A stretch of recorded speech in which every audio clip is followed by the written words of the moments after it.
My sister got married in the wedding dress I was buried in debt for, and I stood in the third row and clapped until my hands hurt. I was $240 a month into a loan I would be paying for another 2 years, and the gown moving down that aisle was the reason. She smiled at me on the way past, the way you smile at a coat check girl who did her job. I want to tell you what that dress ended up costing her. Not me, her. And it was so much more than the money. But I have to start with how a person can rob you slowly in front of everyone and get thanked for it. If you have ever been the responsible one in a family that only ever watched the loud one, you already know the arithmetic they do with your money and your quiet. I was the one who remembered the birthdays, hours each way to sit with our grandmother when her hip went, and I never once mentioned the gas money. Nana was the only person in that family who ever looked at me like I was the interesting one. She used to say, I had my whole life folded up neat inside me, waiting for permission to open. I did not need much. I had a steady job doing the books for a dental group, a small apartment I kept too clean, and a man named Daniel who loved me in a quiet, dependable way. When Daniel proposed, I did one reckless thing in my whole careful life. I bought a dress I could not afford. It was an old Ray Lee Rousseau gown, ivory silk with a hand-beaded bodice, the kind of thing I'd only ever seen behind glass. The woman at the bridal shop watched me touch the sleeve like it might bruise. I put it on financing right there, $11,200, because for once in my life I wanted something that was only mine. Nana came with me to the fitting and cried, and she told me I finally looked like the person she had always seen. Hold on to that, because everyone else in this story worked very hard to forget it. I had a rule I lived by back then. Keep the peace, and the peace will keep you. Be the bigger person, and one day somebody bigger will notice. I believed it the way you believe the floor will be there in the dark. My sister, got engaged 3 weeks after I did. She always did that. Arrived late and stood in your light. Grant had money, or his parents did. And CN had spent her whole life turning herself into something that photographed well.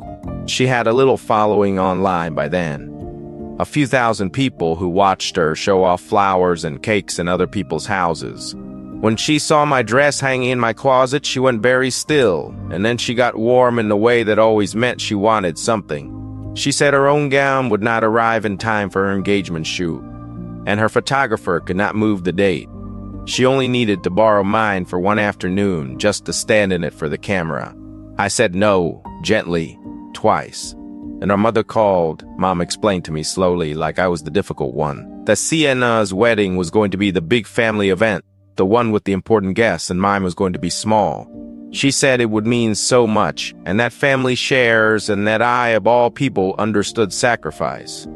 She said I should be flattered my sister wanted anything of mine. So I told myself it was one afternoon, and I drove the dress across town, laid flat across my back seat like something asleep that was the last time it was ever in my hands.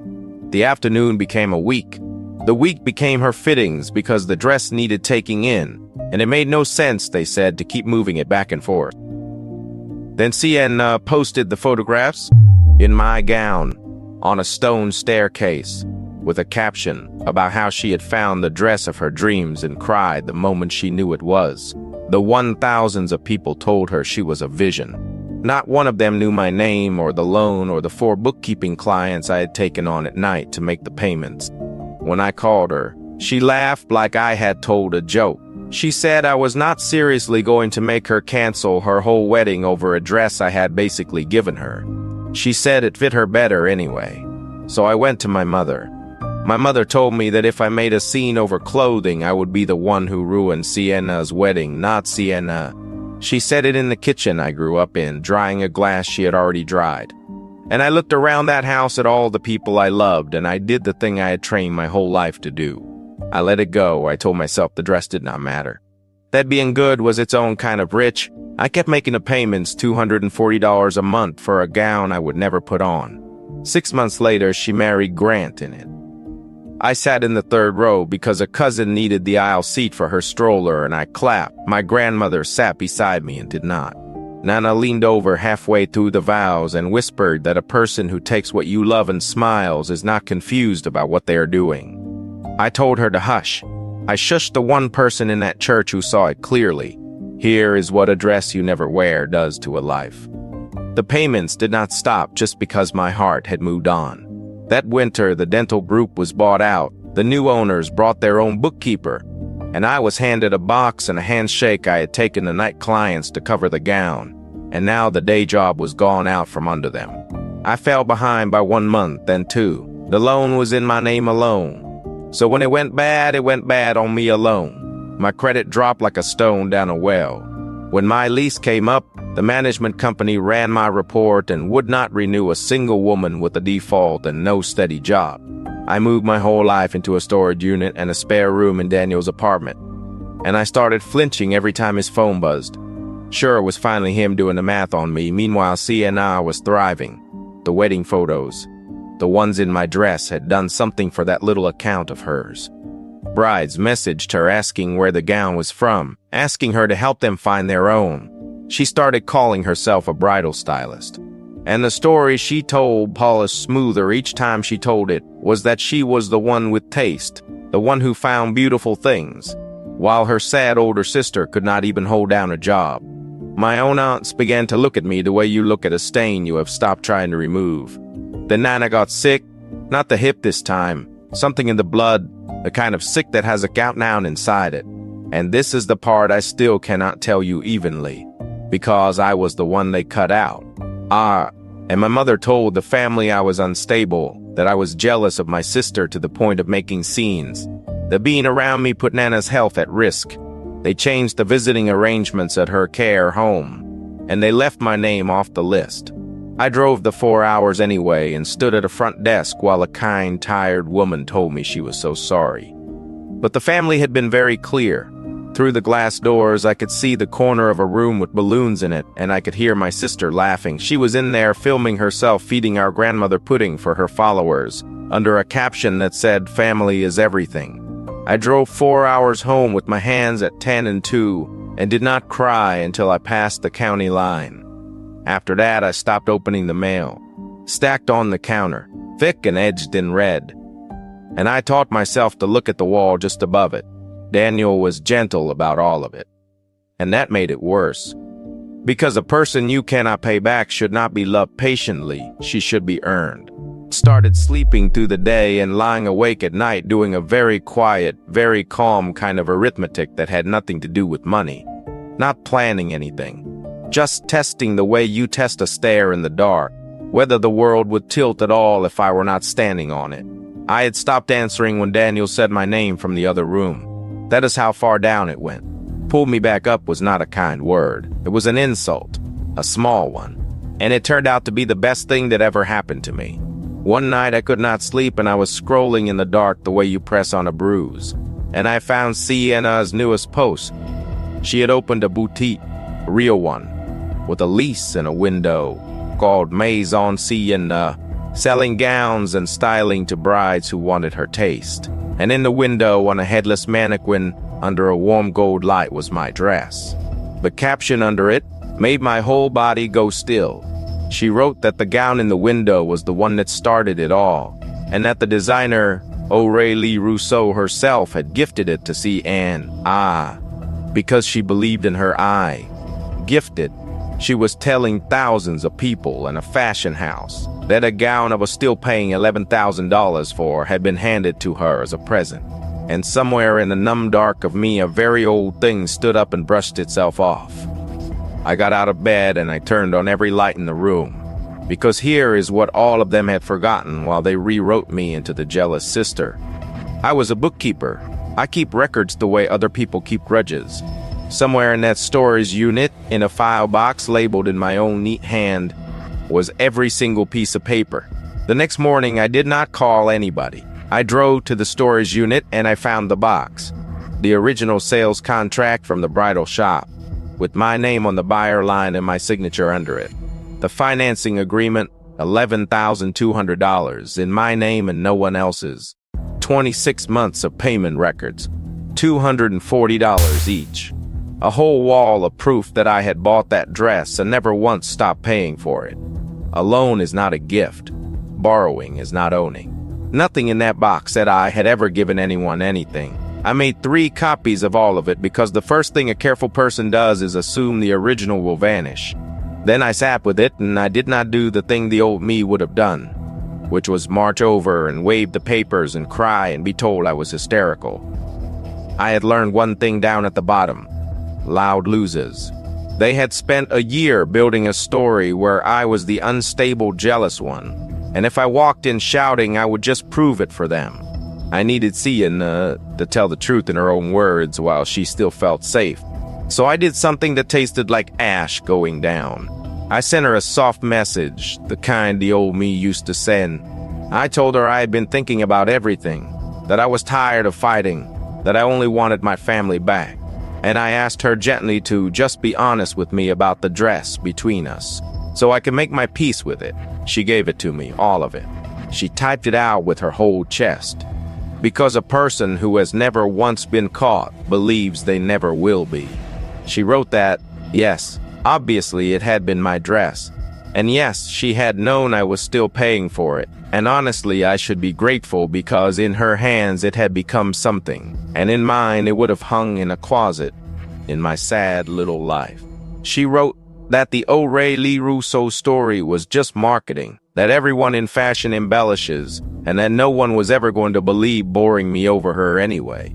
She wrote, and I have read this line more times than I will admit to you, that possession is 9/10 of the law, and that I had handed her possession myself. I screenshotted every message. I backed them up in 3 places, and then I thanked her, and I told her I felt so much better. She sent me a little heart. If she had stopped there, I might have too. I want to be honest about that. Papers proving that a family used you do not give you the family back. And I was tired. But see, Anna could not stop, because people who overreach never can. 2 weeks later, she announced the grand opening of Maison Cian. A launch party, press invited, and the guest of honor was a representative from the house of Aurélie Rousseau, coming to celebrate the boutique built around their gifted gown. She had invited the exact people who could destroy her, to stand beside the exact lie that would do it. And then she did the last thing. She listed the dress for sale. My dress, the one in her window, the one she did not own, offered to her followers as an authentic Aurélie Rousseau original. One of a kind, $8,000, serious buyers only. She was going to sell the thing I was still making payments on in public with a press release and keep the money, so I stopped being quiet very carefully. I did not post a word. I did not warn her. I wrote 2 letters instead. The first went to the legal department at the house of Aurélie Rousseau, and it was polite, and it was devastating. I attached the sales contract, the financing agreement, the payment records, and the sentence where my sister admitted the gifting story was invented. I explained, without a single angry word, that a boutique was about to open on the public claim that their house had gifted a gown, when that gown had in fact been bought at retail and financed by me, and was at that very moment being resold under their name without their knowledge. A fashion house will forgive almost anything except a stranger using its name to sell a lie it never approved. The second letter went to the bridal shop that sold me the gown, asking them to certify their records, and they did on their own letterhead because their file agreed with mine down to the date 4 days before the launch. It almost came apart. My mother called, and her voice was sweet in the way it only ever got when she was frightened. She said she had heard I was digging up old paperwork and that I needed to think very hard about what I was doing to this family. And then she told me that months earlier, when I was too far under to get out of bed, I had given her the code to my storage unit and asked her to bring me my winter things. She had kept that code. She had gone back quietly and taken the file box for safekeeping, she said, so I would not do something I could not undo. She had the originals. For 1 long minute, sitting on the edge of Daniel's bed, I was the old me again, hollowed out, certain I had lost. And then I remembered the copies, 3 of them, in 3 places, made on the very first morning. Because the bottom of a well teaches you exactly one useful thing, which is that anything can be taken from you if there is only one of it. The originals were gone. Did not matter. The house of Aurélie Rousseau had already had everything for days. sent long before my mother ever picked up the phone, and her breaking into my unit had only added one more thing to the pile. Family so committed to the lie, they would steal to protect it. The launch was on a Friday evening, and I was there. I want you to see it the way I saw it from the back of the room. Maison Sienna, all white and gold, 100 people holding glasses of something pale. My mother in the front in a brand new coat, my sister glowing under the lights she had wanted her whole life to stand in. The dress was on its mannequin, in the center of the room like a saint in a church. Anna was mid-speech, telling the crowd the story she had told 100 times about the gown that started it, all the house that believed in her, the gift. She was looking right at the woman from Aurélie Rousseau when she said the word gifted, and the woman from Aurélie Rousseau did not smile. She stood up, in front of the press and the phones and the 100 pale glasses, and she said very clearly that she needed to correct the record before it went any further. She said the house had never gifted this gown to anybody. She said the house had that same week received documentation that the gown was bought at retail and financed by another person entirely, and was being resold under their name without permission, and that their lawyers would be dealing with it. She set down her glass. She said the house would not be lending its name to this business tonight or any night, and she walked out, and 2 of the reporters walked out right behind her with their recorders still running. And Anne, up on her little stage in the light she had stolen, looked out over the room for somebody to save her. She found me at the back. She said my name like a curse, and she told the room I was her jealous sister, that I had always been obsessed with her, that none of this was true.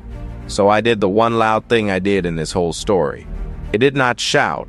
I walked to the little table by the door where the boutique had set out comment cards and a pen, and I laid down one clean copy of the sales contract with my signature beside one copy of the financing agreement with my name, beside a printout of her own words.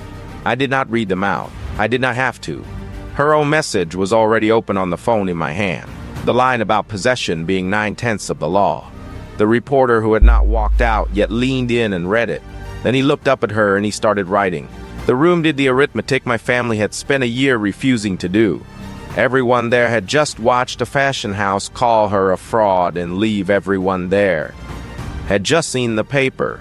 And my mother, in her brand new coat in the front row, turned around to find me. And for the first time in my life, she had nothing at all to say. Maison Sienna never really opened the cease and desist.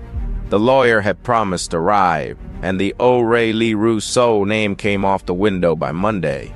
The buyer who had put a deposit on my dress saw the local story, wanted nothing to do with a lawsuit, and pulled out and told 200 people in a bridal group online exactly why. I had built a whole brand out of being trusted, and trust is the one thing you cannot buy back at any price. Her followers, the ones who had called her a vision, turned out to be very good at leaving. Rant, whose family money had paid for that lease, was not amused to find his name tied to a fraud. And the last I heard, the marriage had become 2 lawyers talking to each other. I took her to small claims court over the dress, and it was not a hard case, because a signature and 26 payment records are not a thing a judge has to squint at. The judge ordered the gown returned to me and ordered Sian to pay me back for the 2 years I had carried the debt while she paraded it as her own. Came to enough with what I had left to close the loan, and I watched the balance go to 0 on a Tuesday morning. And I made myself a coffee and did not check it again. My mother, it turned out, was not the only gatekeeper at that care home. Once the family story fell apart, an aunt who had always quietly wondered brought me back to Nana while there was still time. I sat with my grandmother for 11 afternoons before she went, and on the good ones she knew me, and on one of them she asked if I'd ever gotten to wear my dress. I told her the truth, that I had it back, and she smiled with half her face and said, "Good, wear it for something, do not save it for permission," so I did. Daniel and I married at the courthouse on a Thursday with 8 people there, and I wore the Aurélie Rousseau gown I had finally fully paid for. That finally fully belonged to me. I did not stand in anybody's light. There was no third row. There was a small, clean room and a man who had loved me patiently when I could not pay him back, and this time I let him. My mother sent a card eventually. said she hoped we could put all of this behind us as a family. I have not written back, and I still do not know if that makes me the bigger person or if I have simply stopped trying to be. Here is the only lesson I trust now. Keeping the peace never once kept me. It just kept me quiet and kept them comfortable. And family is not a good enough reason to hand someone the knife and thank them for the cut. So let me ask you what I ask myself. If the people you love told you that being robbed was only being generous, how long would you clap before you put your hands down? If any part of this landed somewhere tender, you already know why. And I would love to read your story in the comment. Stay with me and subscribe, because I have got one more coming about a brother who signed a name that was not his. And you are going to want to be here when the ink runs out.